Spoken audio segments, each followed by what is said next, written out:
and as I look at our network, maybe what are like 10 things microchurch leaders experience? Or like the 10 things you learn after having started a microchurch in some sort of way. And so you guys can confirm or deny whether or not this is true. I will share this list with you, and we will make our way through it. So 10 things you learn after you start leading a microchurch. First things first, you probably should have planned more, right? Anybody else experience that? I definitely did. And sometimes it's not even just that, like, you don't have a plan. Sometimes you have a plan, but then I guess, as the great theologian Mike Tyson once said, everybody has a plan until you get punched in the face. And oftentimes ministry is like that. Like, you had a plan, something happens, the plan goes out the window. Whether nobody shows up and you didn't plan for that, or everybody shows up and you didn't plan for that. So regardless, you probably should have planned more. That's number one. Two, it's more complicated than you thought, right? So this is team dynamics. This is how to have meaningful interactions with God, with your microchurch, right? How to actually be missional together, how to hold each other accountable in mission, how to have effective outreaches. And then some of us, you have the experience in which maybe you finally have found your groove, things are good, and then the goalpost moves on you, and things change, and what worked yesterday does not work today. And so it's more complicated than you thought. Number three, man cannot live off bread alone, but a steady rotation of tacos, spaghetti, pizza, brownies, and chocolate chip cookies. If you have had a steady rotation in your microchurch, you're trying to figure out, what are we doing for tonight? I guess it's taco night. That's what we're doing. Everybody brings something. That's what's going on. Number four, this is the jaded piece of me. People are liars. You have learned this also in microchurch leadership. The very people who told you that they'd come if you started your microchurch never actually come, right? The event you planned for them because they said they needed it, they didn't come to. They don't come to. Sometimes you text them asking them if they're coming. They say they're coming and they do not come. I'm not bitter. You are. But that being said, number five, the people who come around and become core to your group are the people you never would have expected. And there's beauty in that too. Number six, for all the frustration, sadness, and confusion, the wild times really do make the best stories. It's the crazy interactions, the unexpected people who come to your microchurch, the weird things that go on, the strangers that become friends. It all makes for wonderful stories. And maybe if you have enough distance from it, if you're like having a contemplative moment when you sit with the Lord, you realize, number seven, that the real work is what's going on in you. Who you become matters way more than what you accomplish. Some of you haven't learned that one yet, but if you needed to hear that it's not about what you do, it's about who you become in the process. Number eight, you learn that the old adage is true, that if you want to go fast, you go alone, but if you want to go far, you go together. And leadership is so much better when you have a team. You learn that in microchurch life. And maybe number nine, that microchurches are the result of divine grace and steady human effort. That, like, we have a part to play, and we play that faithfully. We do our best. We invite people, we meet people, we have an open door, and yet so much of it's what God does in a moment, how he sends people, how he is at work in somebody's life. And sometimes that can be frustrating, right? Like, you are doing all this work in a person's life, and then God just does his thing, and you're like, really? What was the point of all this? But microchurches are that. They're a result of divine grace and steady human effort. And lastly, it's the small things that you do, the things that you didn't think anything about, that have a huge impact. Because in reality, that it's the coming of the kingdom in those small things. It's the conversation after the Bible study, walking someone back to their car. It's the listening ear to the coworker that no one particularly likes. It's a bit of hospitality towards the stranger who just relocated and no one knows. Somehow those things are the kingdom. You know, some time ago, there was a man who came into the mall, and he had come into the mall because, I mean, it's a mall, so people are here all the time. But he had come into the mall, and he was looking for a pastor to pray with him.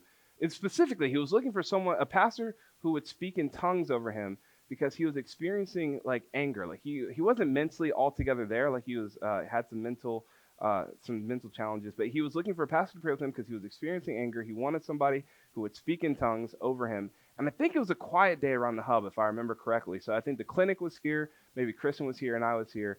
And they're like, "Well, Tommy, you're the closest thing we got, so here you go."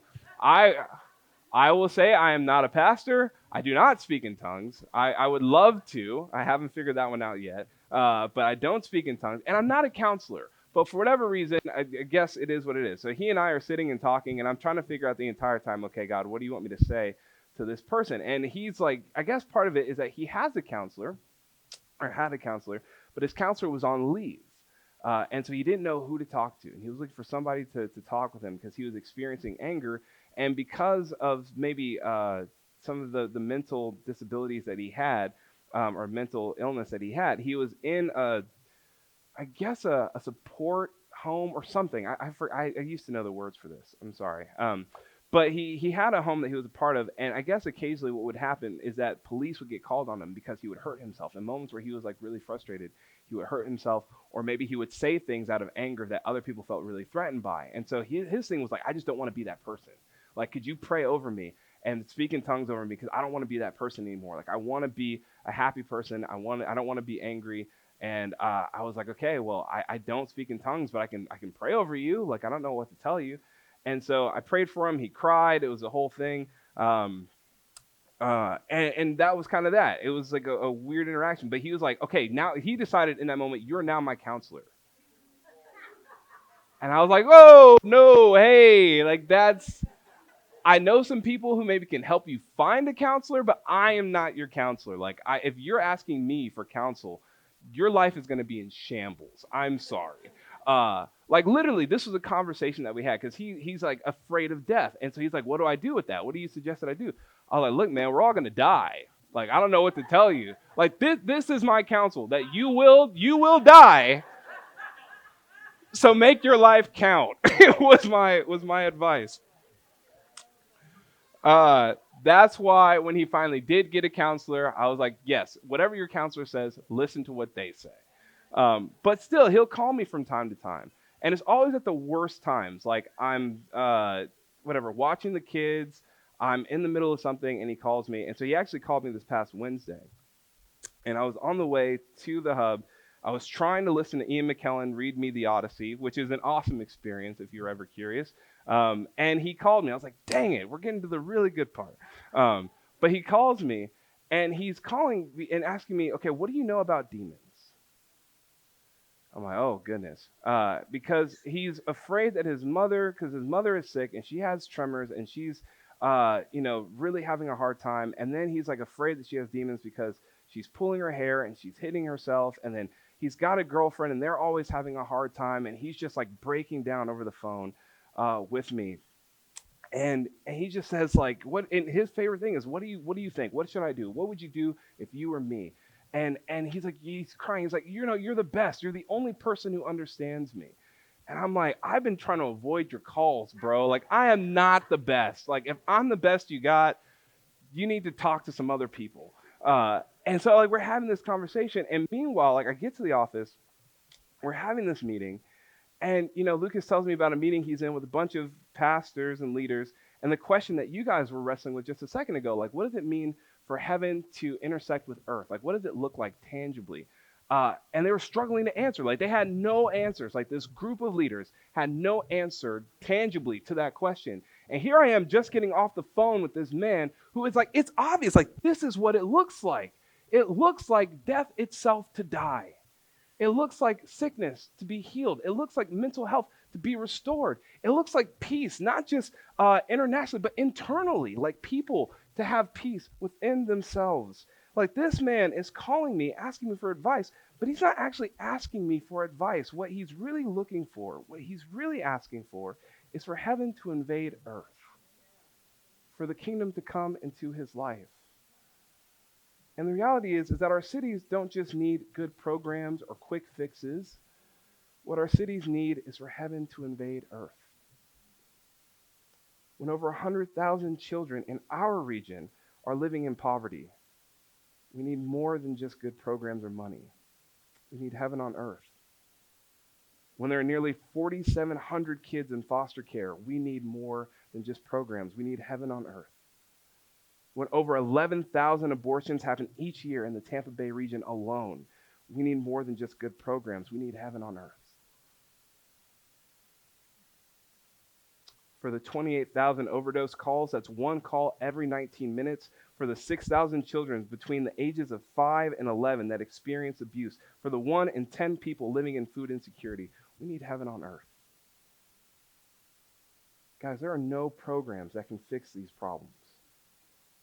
San Francisco has tried and has failed miserably. There are no programs that can fix our problems. There's no amount of money that makes these things disappear. What we essentially need is for the old order of things to pass away. We need God to move, for Jesus to usher in his kingdom in full, and this is what fuels our prayers and drives our lives. The world is in desperate need of heaven on earth, and what we find in the text that we have in 1 Peter is that we have both the honor and the responsibility to be conduits of that very thing, because we are the temple, and that's what the temple does. All week I was thinking about how there's some places that you enter and you just feel it's different. Like you don't really have words for it. Like it sometimes maybe it's beauty or something, but there's just something about that space that's just different. It made me think about when Bree and I were getting married. We were living with Josh and Allison at the time, and we were living in intentional community in the central house. And there was maybe it was something crazy. Like I think we had maybe 12 adults and 2 kids. So there's like 14 of us in this house. And we were getting married, and so of course I had friends flying in from California. They were visiting for the wedding, and I don't think they stayed with us. I can't remember if they did, but they came to the house to meet me and to see me, and they stepped in, and the first thing that they said as they were kind of entering into not necessarily the rumpus room, but almost like this family room with piano and couches, is like, this space feels different. Like there's something about this house is different. It's cool. And it wasn't because there was a Jesus painting in the corner, or because the house itself, Josh had put in a lot of work. These are non-Christians, mind you, but they come into the house and they recognize something about this place is different. And I think what it was, if I had to put a finger on it, is that they experienced temple in some way. Because it wasn't just that we were all friends, but yes, that was true. But it was like hours of studying scripture together, of praying together, of planning outreaches, students who'd been in that house praying for their campuses, laying down their lives for their campuses, the way that we had kind of spent ourselves for our neighborhood, the hard conversations and the reconciliation that was had in that very room. I think they experienced that. They felt the weight of that when they entered into it, this wasn't just an ordinary space or an ordinary place or ordinary people, but this was temple. It's different. And I think what's fascinating to me in this text as we look at 1 Peter is that word, that the idea of God building a house, like living stones in this house that God is building, is that the house isn't just something that's like a physical structure. Like I know we can think about a house that way, but that's not the only way to understand a house, right? So a house can be a physical structure, but it can also be a group of people, right? So if you think about the House of Commons or the House of Lords, or if you're like I don't know, Game of Thrones fans, the House of Targaryen Game of Thrones people. That's a house. I don't know. I don't watch Game of Thrones, but there you go. My attempt to reach out to you. This is what the temple does essentially. It symbolizes the home of God's presence, a place where heaven and earth meet in a particular way. And I think one of the most unexpected twists of the New Testament is that we together become the temple, which is to say that we, not individually, but collectively, we are conduits of heaven on earth. And when people come into contact with us, they find something altogether different. You might not think it's significant, but I think your microchurch is a cold glass of water in a world dying of thirst. You are bringing heaven on earth, and what you do matters. N.T. Wright, in Surprised by Hope, he talks about this idea that what we do in this life has implications for the next life. Like what we do in this heaven and earth, in the new heaven and earth, like it transcends this earth and lives on into the next earth. And so the idea is that like if you, for example, like if you were an artist and you made a painting or a sculpture or you wrote a song or something, like you wrote it in this heaven and this earth, But when you see it in the new heaven and the new earth, it's actually more realized and more beautiful than what you initially created. Like you see it what it actually was meant to be in the new heaven and new earth. Because actually what you do in this life carries over into the next life. And so like 1 Corinthians 15 talks about like this body, the bodies that we live in is a seed in comparison to what we experience in the resurrection, which is a tree. Like the bodies we have now are a seed. What we experience in the life to come is a tree. Our bodies will be different. And I wonder if the same thing applies to the work that we do. That like what you do in this, it feels so small, and yet when you see it in the new heaven and the new earth, you'll see it fully realized. The conversations that you have around the dinner table with your house church, the reconciliation conversations that you have every time there is some sort of betrayal, but you guys walk in together and you're walking out stronger than you were before. In the new heaven and the new earth, you'll see it fully realized. Even the people that you've invested in, and like you wonder, like, so one of the things that has always blown my mind personally is a way that, created, when I have seen the transformation that has happened in women and created in the time of being in created, to think about like there's a gigantic transformation that happens from when they enter to when they stay, to think that there's an even bigger transformation in the world to come blows my mind. I think about, TI, same thing. When men enter TI into recovery and the life that they have after years of sobriety, the way that they change, to think that there's an even bigger transformation in the world to come, it's beautiful. You all have a part to play in that. The things you do matters. This is 1 Corinthians 3, that like Jesus is the foundation and we build things on top of that foundation. And that actually like all the things that we do will be tested by fire. This is what Paul says, which can be a terrifying image. But the reality is that some things do survive judgment. Some of the things that you do will survive the judgment of God. And how beautiful is that? That's why we give ourselves as sacrifices and persevere in the work, because some things do actually survive. You have to stay humble because you don't really know what that is. And I imagine when we finally do see it, we'll be surprised at what it is. Like that thing? Like that little thing that I did, that thing made it here.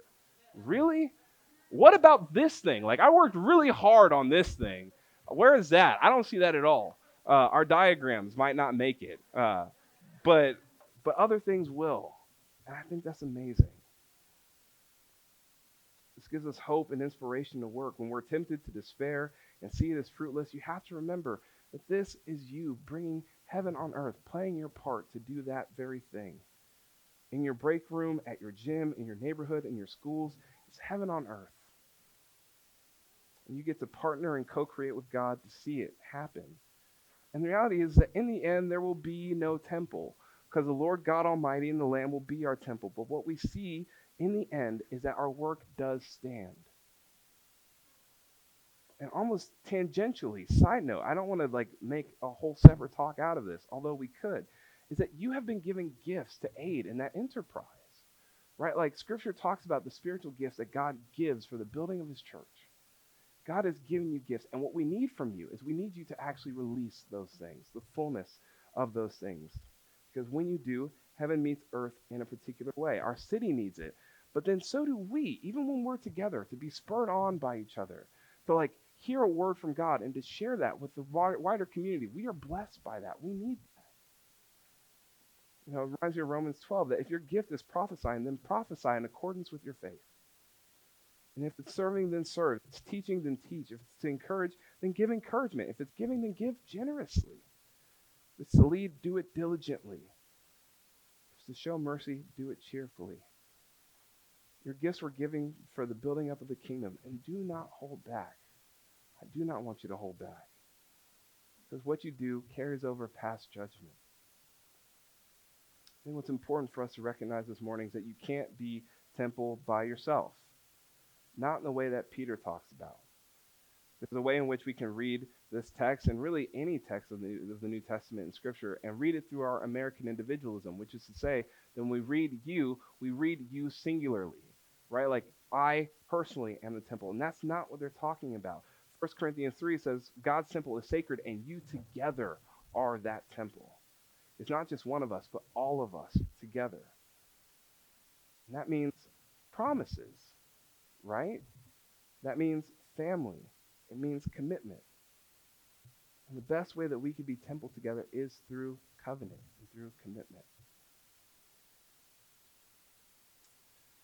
I was thinking about it. It seems to me all societies, in some way, shape, or form, are based on covenant and contract and trust, whether it's spoken or unspoken, right? So if you have a family, there's a way in which family commitments are unspoken. We understand that, parents don't always have to tell their kids exactly what they're promising to them as their parents, but there's an understanding that this is what I do for you, right? And maybe in adoption, the promises are a bit more explicit. In friendships, sometimes those promises are unspoken, but then sometimes you do verbalize them like, look, man, through thick or thin, I am with you. Like, it doesn't matter. I'm not going anywhere. And you make that commitment to each other. And sometimes that's why, even if they're unspoken, it's so egregious to us when those promises are breached in some way.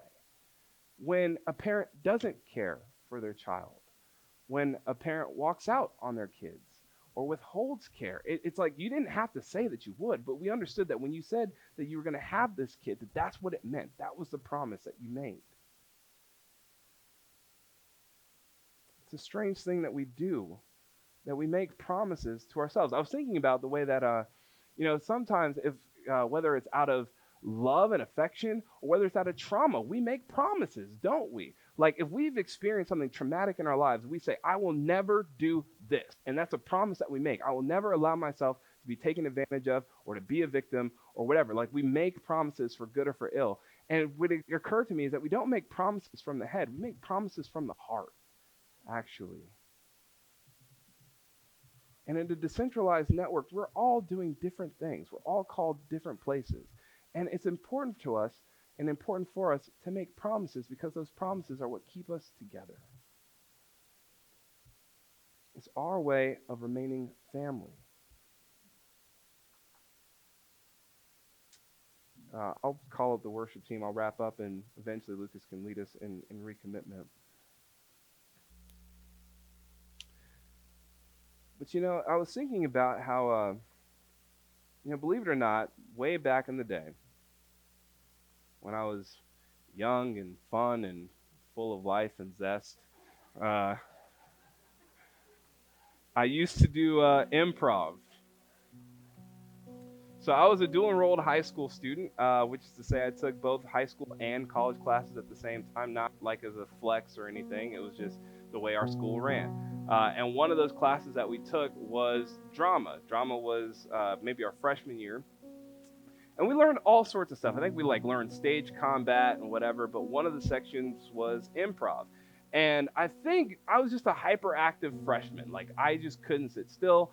That's kind of hard to believe because I'm so pensive always now and as I gotten older. But when I was younger, I was hard to contain.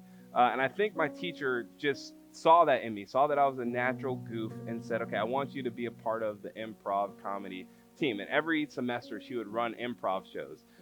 And that was kind of like my introduction to the drama department. So I would do a couple of plays. I'd done a couple of plays over the course of my high school and early community college careers.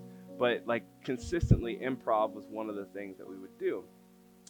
And improv was such an interesting thing because with drama and theater, you know your lines, you know your blocking, you know when you need to make costume changes and what needs to happen when, and occasionally things kind of deviate off course and you have to think on your feet, right? That will happen. But for the most part, there comes a time where you're like, okay, I know what we're doing tonight and that's fine. It's never that way with improv, right? You have no idea what's going to happen, who's going to say what crazy thing, because it's not even just you as your cast come up with things, but you're also taking things from the audience. So you don't know what the audience is going to say and how you have to say yes and just go with it. And so terrifying, always. And so what we would do before we'd start our show is that the team, we would get on the stage and our instructor would make us play games because she knew that we were nervous. She would help us loosen up. And I debated whether or not I was actually going to share this piece of information, but here we are. I'm going to share it anyway. I'm going to get in trouble. This is on camera. But we used to play this game called Big Booty. Okay, so somebody knows it, so I don't feel as weird. But the way that it goes, that we'd be in a circle, right? And we say big booty, big booty, big booty. Ah, yeah. And there was always the person that was big booty, right? Big booty was the head of the game, and everyone had a number. And so big booty would go big booty number 6, and number 6 would have to say you would have to pick a number. So it would be like number 6, number 1, number 1, number 8, big booty. And like if you tripped and messed up, you would rotate and someone else would become big booty, right? This is so bad. I should not have mentioned this. I regret this already.